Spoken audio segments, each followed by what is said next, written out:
네, 증시 인사이트로 이어가겠습니다. 우리 시장은 여러분들 잘 아시다시피 반도체가 살아야 수출도 살고 우리 경제도 살고 시장도 살아날 수 있습니다. 오늘 반도체주를 집중적으로 분석을 해보겠는데요. 대신증권의 위민복 책임연구원 도움 말씀 주시겠습니다. 어서 오십시오.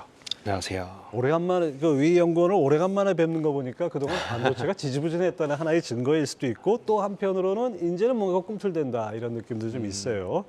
오늘 반도체주 전체적으로 좋은 판인데 최근에 파운드리 세계 1위죠. TSMC가 가격 인상을 시도했고 그다음에 메모리 3위 기업인 마이크론이 가격 인하를 중단하기로 했어요. 이런 부분들이 우리나라 반도체 업계에 영향을 줄 것 같은데 어떻게 보십니까? 네, 우선 파운드리랑 메모리를 조금 구분지어서 설명을 드리겠습니다. 우선 파운드리 같은 경우에는 TSMC가 워낙 시장 점유율이 높다 보니까 아무래도 조금은 가격 결정력이 있는 상황입니다. 예. 그래서 이제 TSMC가 가격을 인상한다고 해서 다른 파운드리 업체들도 다 가격을 인상할 수 있는 건 아니고요. 근데 이제 다만 TSMC가 지금 얘기 중인 게 하반기 혹은 내년에 가격을 인상할 것이다 이런 것이고 사실 이제 가격을 인상을 하게 되면은 아무래도 다른 파운드리, 삼성 파운드리라던가 아니면 이제 SMIC 같은 업체들에 있어서도 조금은 긍정적인 영향이 있을 수밖에 없다라고 생각을 하고 있습니다.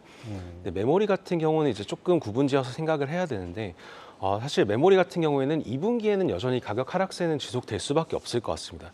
이제 제일 큰 이슈는 이제 가지고 있는 재고가 너무 많고요. 이제 삼성전자, 하이닉스, 마이크론이 갖고 있는 재고가 너무 많은 데다가 이제 지금 아직까지는 수요는 굉장히 지지부진한 상황입니다.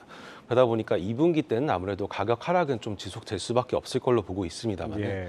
근데 이제 긍정적인 점은 1분기까지만 하더라도 구매자도 소극적이고 구매자는 소극적인데 이제 판매자 같은 경우에는 굉장히 적극적인 상황이었어요. 예. 재고를 줄여야 되는 거니까.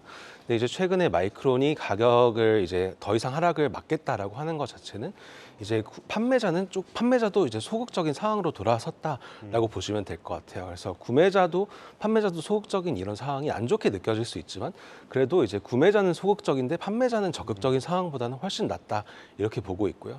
그래서 2분기 가격 하락세 같은 경우에는 1분기보다는 좀 완화될 가능성이 높다 정도로 생각을 하고 있습니다. 그래서 이제 양쪽 다 좀 긍정적인 변화라고 보고 있습니다.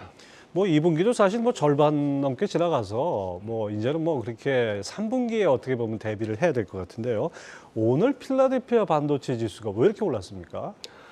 이제 오늘 같은 경우에는 사실 웨스턴 디지털이라고 하는 미국의 낸드 업체와 이제 일본의 키옥시아라고 하는 낸드 업체가 합병을 추진 중이라는 보도가 나왔어요. 이제 로이터에서 보도가 나왔는데 사실 이 둘이 합병을 추진 중이라는 얘기는 예전부터 계속 있긴 했습니다. 근데 이번 보도는 사실 일본 발인됐다가 그래서 이제 키옥시아 쪽에서 얘기가 나왔을 가능성이 높고 이제 구체적으로 합병을 했을 때 각 회사가 얼만큼의 지분을 가질지에 대한 정보가 포함이 되어 있었어요. 그래서 이제 이런 점들로 보았을 때 이런 합병 절차가 상당 부분 진전이 됐다라고 이제 짐작을 할 수가 있었고 그렇죠. 그래서 이제 재밌는 점은 이 보도가 한국 시간으로 어제 3시에 나왔습니다. 근데 이제 국내에서는 장에 큰 영향이 없었는데 이제 미국 장에서는 이제 뒤늦게 사람들이 소식을 접하고 분석을 해본 결과 이거는 상당 부분 진전이 된 거구나. 이게 굉장히 긍정적인 거구나라고 느껴가지고 이제 어제 마이크론이 6% 정도 오르고 이제 웨스턴 디지털은 11%가 올랐어요. 그래서 이제 이런 두 메모리 업체가 필라델피아 반도체 지수의 상승 자체도 좀 이끌었다라고 보고 있습니다. 예. 이 낸드 플래시 분야에서 세계 2위가 키옥시아고 4위가 미국의 웨스턴 디지털이에요. 2위와 4위가 합치면은 거의 규모 면에서는 이 업계 1위인 삼성전자와 비슷한 수준이 될 것이다. 이런 얘기도 있어요. 국내 반도체 업계는 어떤 영향을 미칠까요? 사실은 그런 식의 어떤 규모의 통합으로 인한 부정적인 효과보다도 긍정적인 효과가 클 거다라고 보고 있습니다. 우선 기본적으로 키옥시아랑 웨스턴 디지털은 두 개 다른 업체지만 생산 시설을 공유를 하고 있습니다. 원래부터. 그렇기 때문에 이제 둘이 합병한다고 해서 어떤 원가의 측면에서의 어떤 경쟁력을 더 얻게 되는 그런 상황은 아니고요. 이제 점유율도 사실은 두 개 회사를 각각 놓고 봤지만 시장 조사 기관이라던가 해서 보면은 다 같이 묶어가지고 보고 있어요. 왜냐하면 반도체 업계에서 점유율이 중요한 이유는 이제 점유율이 높으면은 단위당 고정 원가를 낮출 수가 있습니다. 그렇죠. 고정비가 굉장히 큰 산업이다 보니까 원가 경쟁력 때문에 점유율을 보는 것인데 그런 측면에서는 사실 큰 변화가 없다라고 볼 수 있지만 이제 과거에는 이제 디램도 20개 이상의 업체가 3개로 과점으로 화가 진행된 것처럼 낸드 업계도 이제 많은 업체들이 있었지만 이제 조금씩 줄면서 이제는 6개에서 5개가 될 것 같은 그런 상황인 것이거든요. 그러다 보니까 당장에 나타나는 변화는 적더라도 낸드 시장도 언젠가는 디램 시장처럼 과점화될 수 있을 것이고 예. 또 이제 이 합병 자체는 글로 한 발짝 더 다가가는 거다라고 이제 이해를 하시면 될 것 같습니다. 계단을 하나하나씩 밟아 올라가는데 이제 또 두 회사가 합병한다면 숫자가 줄면서 그만큼 경쟁 압력이 좀 덜해질 수 있다. 이런 긍정적인 효과도 있겠네요. 네, 맞습니다. 하지만 뭐 모든 이 반도체 뉴스가 긍정적인 것만은 아니지 않습니까? 우리가 좀 타임 스팬을 좀 넓혀 보면 미중 갈등으로 가장 혜택을 받은 수혜를 받은 것이 TSMC고 대만 아니겠습니까? 대만은 어떻게 보면 우리 강력한 경쟁자라고도 할 수 있는데요. 이런 부분에서는 좀 부정적인 영향이 있지 않을까요? 사실 미국과 중국 간의 무역 갈등 자체는 한국에는 좀 장기적인 측면에서 봤을 때는 굉장히 긍정적이라고 보고 있습니다. 일단 그 미국과 중국의 갈등으로 인해 가지고 중국의 메모리 업체들이 좀 성장을 하지 못하게 된 게 제일 큰 걸로 보고 있고요. 사실 이제 뭐 시계열을 3, 4년 전으로 돌려가지고 삼성전자나 SK하이닉스에 당신들이 지금 중국에 갖고 있는 공장을 제물로 바쳐서 예. 중국 업체들의 진입을 막아줄게라고 하면은 이제 뒤도 안 돌아보고 무조건 그렇게 하겠다라고 얘기를 했을 거거든요.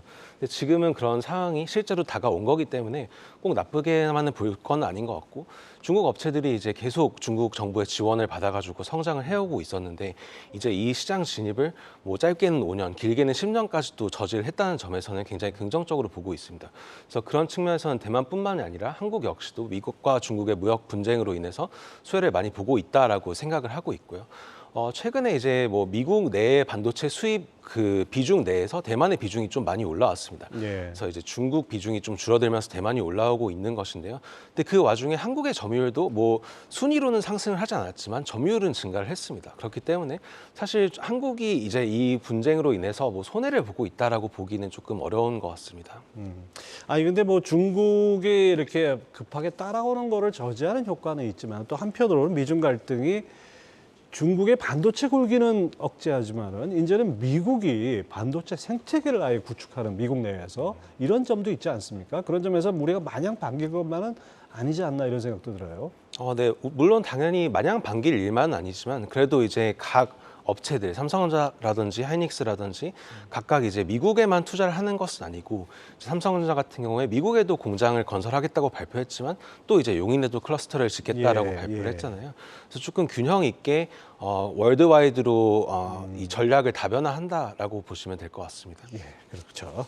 아까 말씀하신 대로 뭐 2분기에는 이제 반도체가 그렇다고 반등하기는 좀 어렵고 좀 하락폭은 줄일 것이다 얘기를 하셨는데 삼성전자가 3월 말에 이제 감산을 공식화하면서 공급 조절하는 속도를 내는데 수요 둔화세가 더 빠른 것 같아요. 그걸 못 따라가는 것 같은데 결국 2분기에도 적자 아니겠습니까? 그러면 감산 효과란 건 3분기에나 본격화될 것이다 이런 예상이 있는데 이게 동의하십니까? 어느 정도는 동의하는 면이 있지만 저 같은 경우에는 감산 효과는 3분기에도 본격적으로 이제 풀로 나타나겠지만 2분기 후반부터도 좀 나타날 걸로는 보고 있어요. 2분기 후반이라면 지금 이제 전반기는 지났습니다. 이제 서서히 나타날 이제 때가 서서히 됐네요. 조금 나타날 가능성이 높다라고 생각을 하고 있습니다. 그래서 그 논리에 대해서 조금 말씀을 드리자면은 이제 업계가 감산을 하게 되면은 이제 원재료인 웨이퍼를 넣고 이제 나오는 데까지 보통 한 3달 정도가 걸립니다. 예. 그래서 감산을 하게 되면은 그 생산에 실제로 영향을 미치는 데까지 대충 한 3개월 정도가 걸리는 거고요. 이제 하이닉스랑 마이크론 같은 경우에는 작년 말부터 이미 감산을 진행했기 때문에 예. 이제 이거 같은 경우는 1분기에도 조금 효과가 나타났고 이제 2분기에는 풀로 효과가 나타난다라고 보시면 되고 삼성전자 같은 경우에는 최근에 이제 감산을 발표했으니까 그 효과 같은 경우에는 이제 2분기 후반 혹은 3분기 초에 나타난다. 그래서 3분기부터는 이제 모든 업체들의 감산 효과가 나타나기 때문에 이제 본격적으로 효과가 나타날 것이다라는 분석이 있는 것이고요. 이제 3분기 전에도 사실 분위기는 조금 반전될 여지가 있다라고 보고 있습니다. 지금 말씀드린 것처럼 판매자들도 좀 판매에 소극적인 상황이다 보니까 비록 재고는 많지만 조금 이제 협상 테이블의 분위기가 바뀌어가는 느낌이 있어요. 근데 다만 아쉬운 점은 말씀하신 것처럼 지금 수요가 올라오는 기미는 사실 거의 없습니다. 이제 서버 쪽에서 아주 일부에 해당되는 AI향 수요에 대한 어떤 증가세만 감지가 되고 그 외의 부분 다 지지부진한 상태여가지고 어쨌든 2분기 전체적으로 놓고 봤을 때 크게 좋은 분위기일 것 같지는 않습니다만은 그래도 이제 바닥 대비는 조금 개선이 된다. 그리고 기업들의 실적도 마찬가지로 1분기 대비해서는 반도체 부분만 놓고 봤을 때는 2분기가 조금 더 나아질 것이다라고 보고 있습니다. 사실 삼성전자가 감산을 발표를 하면서도 구체적으로 얼마를 줄이겠다 이 부분은 정확히 언급을 안 했어요. 네. 결국 연구원님도 이 리포트에서 이 감산 규모, 하반기 감산 규모는 시장 상황에 따라 결정될 것이다 이렇게 보셨는데요. 그렇게 전망한 근거를 좀 더 설명해 주시죠. 네, 이게 삼성전자 입장에서도 사실 굉장히 구체적인 수치를 주기에는 좀 모호한 상황일 수밖에 예. 없습니다. 왜냐하면 삼성전자나 하이닉스 같은 업체들이 본인들이 생각하는 반도체 수요를 계산을 할 때 전방에 있는 업체들, 예를 들어서 뭐 애플 같은 업체들이라든지 아니면은 이제 PC 쪽에서는 델이나 HP 같은 업체들로부터 그들이 생각하는 수요에 대해서 들은 다음에 그걸 이제 다 취합을 해서 계산을 하는 방식이거든요. 근데 지금 같은 경우는 뭐 글로벌 업체들의 실적 발표를 들어보더라도 하반기에 대해서 잘 모르겠다라고 많이들 얘기를 하고 있는 예. 상황입니다. 근데 그러다 보니까 반도체 업체들의 입장에서도 하반기 수요가 어떨지 정확하게 이제 예측을 하기가 어려운 상황이다 보니까 그래서 이제 감산 규모를 딱 미리 정해 놓으면은 하반기에 조금 손해를 볼 수도 있는 상황이 생길 수도 있는 거죠. 근데 이제 지금 이런 상황에서는 사실 수요를 알 수가 없기 때문에 그 수요를 조금 최악으로 가정해서 이제 대응을 할 수밖에 없다라고 생각을 하고 있고요. 그래서 이제 감산 규모는 사실 꽤 클 걸로 보고 있습니다. 그래서 지금 마이크론 같은 경우에는 작년에 20% 정도 줄인다라고 얘기를 했다가 이제 올해 들어서는 25% 줄인다라고 얘기를 했고요.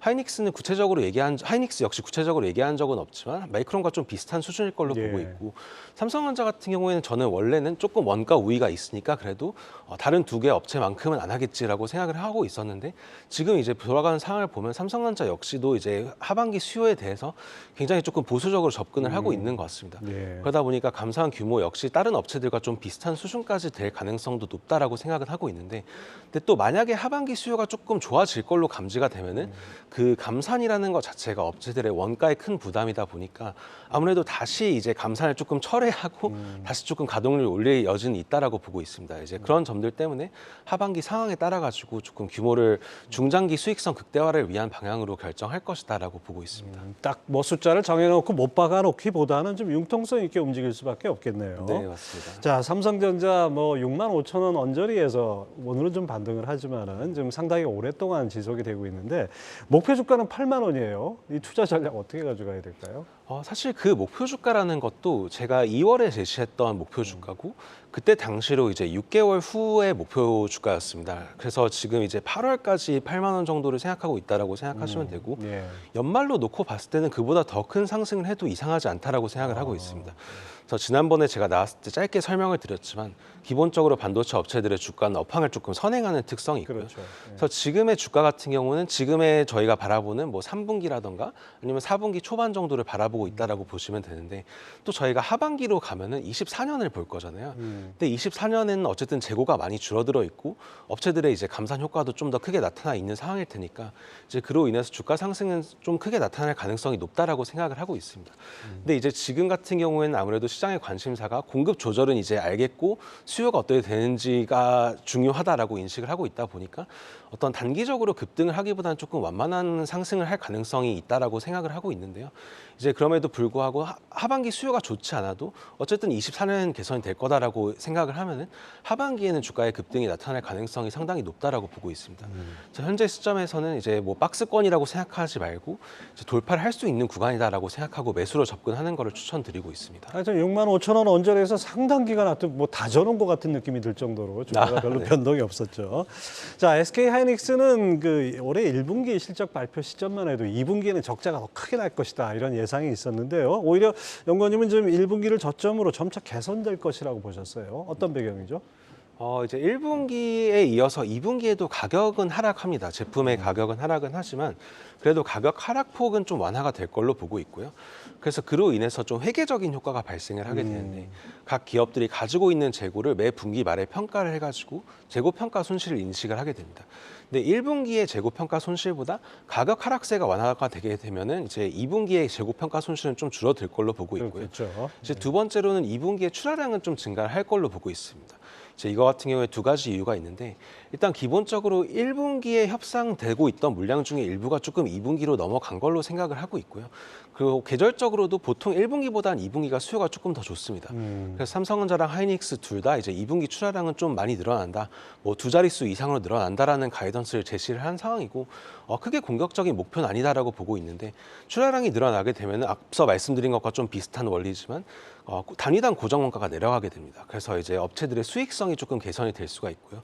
그 두 가지 점을 조합을 해보면은 하이닉스 같은 경우에는 순수 메모리 업체에 가깝다 보니까 1분기 대비해서는 2분기에 이제 실적이 조금 개선될 가능성이 높다. 하지만 이제 뭐 여전히 영업 적자이긴 할 것 같습니다. 하이닉스 목표 주가하고 투자 전략도 간단히 좀 설명해 주시죠. 하이닉스 같은 경우에 목표 주가 12만 원으로 제시를 하고 있고요.